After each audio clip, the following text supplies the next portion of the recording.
On marche sur le président de la République de manière grave. Pour moi, le pouvoir appartient à Dieu. Je suis convaincu de ça. Et c'est Dieu qui appelle à cette fonction. On recrute des badauds pour écrire, pour balancer des informations dangereuses sur le net. On fait des émissions à l'extérieur. La démocratie est par terre. Le Bénin est ici. Les intoxications qui se développent.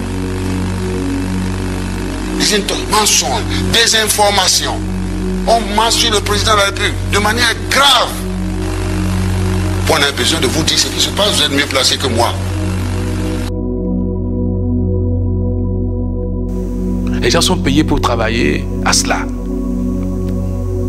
Chaque semaine, il faut créer, inventer le message,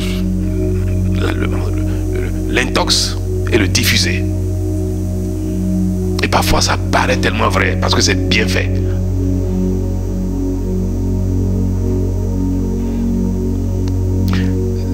Ce n'est pas de l'imagination. Nous le savons, je le sais très bien, je connais même ceux qui sont à la charge. Mais c'est aussi sa démocratie. On dit tellement de choses. Quand ce n'est pas tous les marchés publics qui sont captés par le président ou ses proches ou ses amis, c'est les stations d'essence qu'on voit fleurir ici et là, qui sont la preuve que le président, avec les ressources publiques qu'il prend pour son propre compte, fait des investissements osés. Quand des citoyens ont le mérite de créer des stations, on dit noir sur blanc que les stations appartiennent au président. Aucun président n'échappe aux critiques de la nation. Voilà, au temps de Yahya Bonnet, lui-même il avait vécu ces genres d'intoxication que Patrice Talon parle aujourd'hui.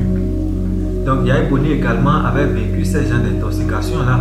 Et je m'en vais vous dire même que l'Ivoirien Johnny Pacheco, qui est actuellement un web activiste, lui-même, il avait même critiqué et lui n'avait même pas caché son identité. Il n'avait pas caché son identité, donc lui il avait critiqué proprement le président Yahya Bonnet en son temps. Il avait même publié des vidéos de déstabilisation de haut niveau concernant le président Yahya Bonnet en son temps. Donc je vais dire ici que du fait que le président Patrice Talon aussi vit actuellement cette situation d'intoxication, ce n'est pas nouveau, ce n'est pas quelque chose de nouveau, parce que ça existait déjà auparavant. Vous avez des opposants et ces opposants-là, eux-mêmes, ils cherchent à prendre votre place. Donc ils vont tout faire pour salir votre réputation afin d'amener la population à se révolter contre votre régime ou bien à se révolter contre vous-même en personne. Donc voilà ce que vivent les présidents en Afrique et généralement dans le monde. Et chaque président a pris en main sa manière de résoudre ce problème-là. Pour Patrice Talon, c'est d'arrêter les responsables, les auteurs de ces intoxications par voie électronique.